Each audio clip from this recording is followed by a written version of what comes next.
به نام عشق. تا سر زلف تو در دست نسیم افتاده است، دل سودا زده از غصه دو نیم افتاده است.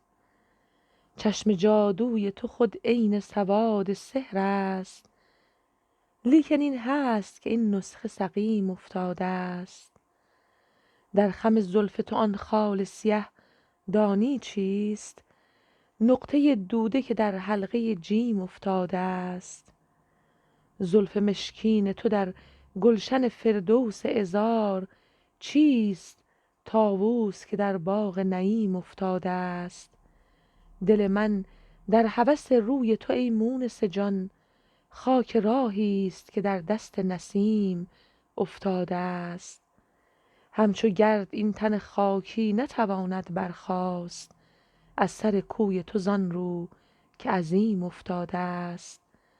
سایه قد تو بر قالبم ای عیسی دم، عکس روحی است که بر عظم رمیم افتاده است.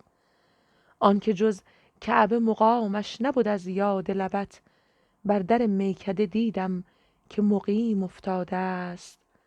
حافظ گم شده را با غمت ای یار عزیز، اتحادی است که در عهد قدیم افتاده است. غزل شماره 36 حافظ یکی از غزلهای عاشقانه بدون اشارات عارفانه و خالی از کنایه و ابهام این شاعر نامی است. به گفته حافظ شناسان او این غزل را در زمان جوانی سروده است. در این غزل توصیف زیبایی‌های یار به خصوص چشم، زلف، رخ و خال او یافت می شود. تعبیر و تفسیر این غزل: نتیجه کاری را که از ته دل انجام داده ای به زودی خواهی گرفت، به مراد دلت نزدیک شده ای، ولی برای رسیدن به او بایستی سختی های زیادی را تحمل کنی. بیماریت به زودی درمان خواهد شد، پس نگرانی را از وجودت دور کن. به سفر زیارتی خواهی رفت و در آنجا با خدای خودت عهد و پیمان می‌بندی. روحت شاد حافظ.